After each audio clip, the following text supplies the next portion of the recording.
Hello everyone, it's Melissa Arthur from Illuminate Guidance. I am also the host of a Facebook group called Own Your Inner Authority, and I have a free gift for you.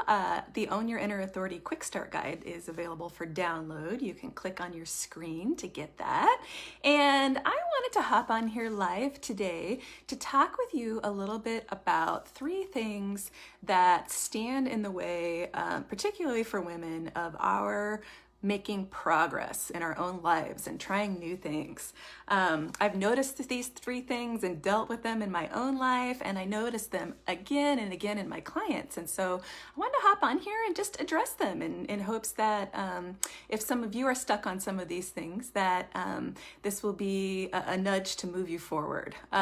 So what I'm talking about here are when we set out to change our career or take on a new project or express our creativity or do anything new that we haven't done before, a couple of things happen.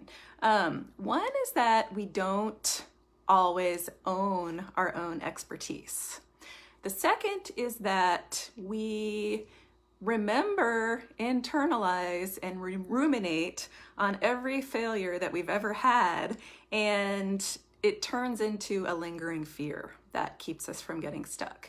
And the third thing is that we tend to compare ourselves to others, and always can find someone who's doing something more or better than we are, which basically makes it easier for us to talk ourselves out of putting our gifts out into the world. So I'd like to talk a little bit about each of these 3 things.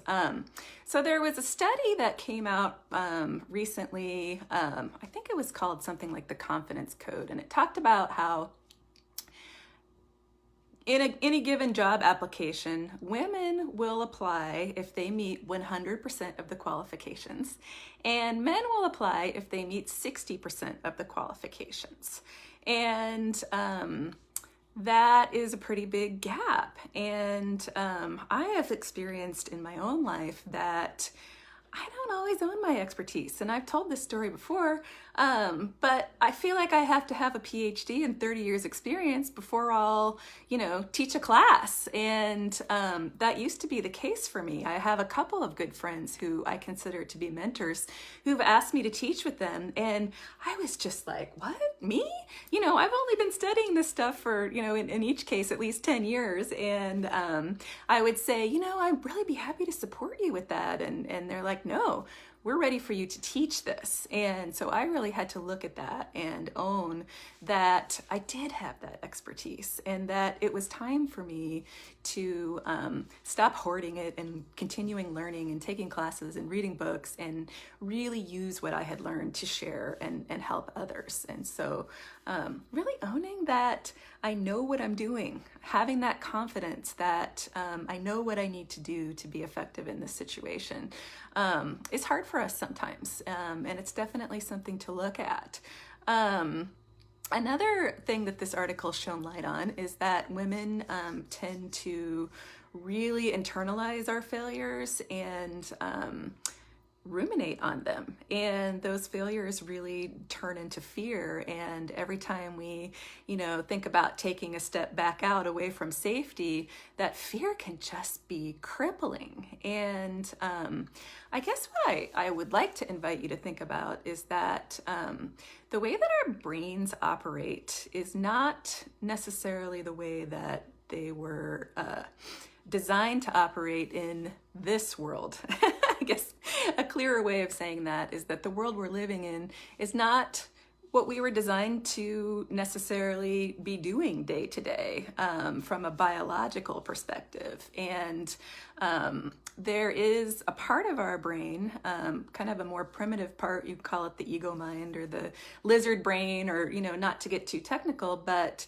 it wants to keep us safe. Its job is to keep us safe. And the way it does that is by turning on our fear response anytime we step into something that feels unfamiliar or something that it hasn't seen before. And one of my teachers compares it to being like a dog in a basement. So, you know, dogs are in our homes and they consider themselves the protectors. They are there to keep us safe.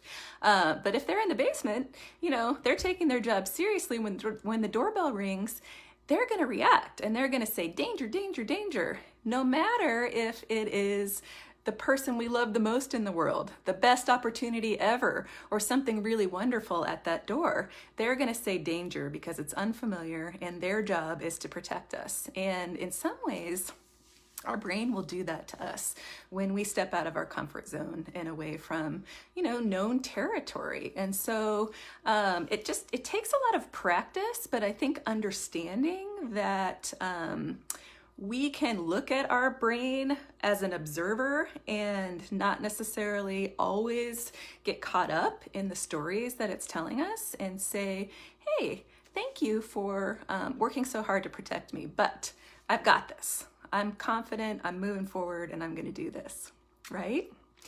Okay, so the third thing is something that I experienced a lot in a lot of the new projects that I've been working on, and that is comparing what I'm doing, what I want to do to others. And so I go out on the internet and do research to try to figure out who's doing what out there and all of that.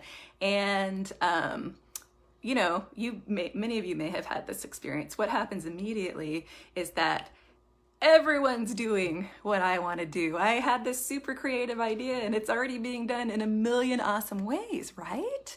And sometimes by really famous people who have a lot more resources and a lot more, you know, I would imagine that they're doing it really, really way better than I ever could. But you know what? It doesn't matter. And what I came to understand, and hi Sally, what I invite you to consider is that the way that you deliver your gifts to the world is through you. And there's only one you. You are the unique person who is the best positioned to do what it is that you're setting out to do.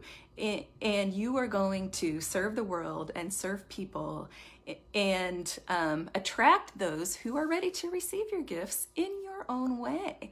And so really just, one of my mentors says all the time to me, just stay on your own paper. Keep your eyes on your own paper. Worry about what you're doing. Don't worry about what everybody else is doing. Certainly it's important to be aware of what's going on in the world, to be aware of the competition if you're, you know, setting out on a entrepreneurial endeavor or something like that.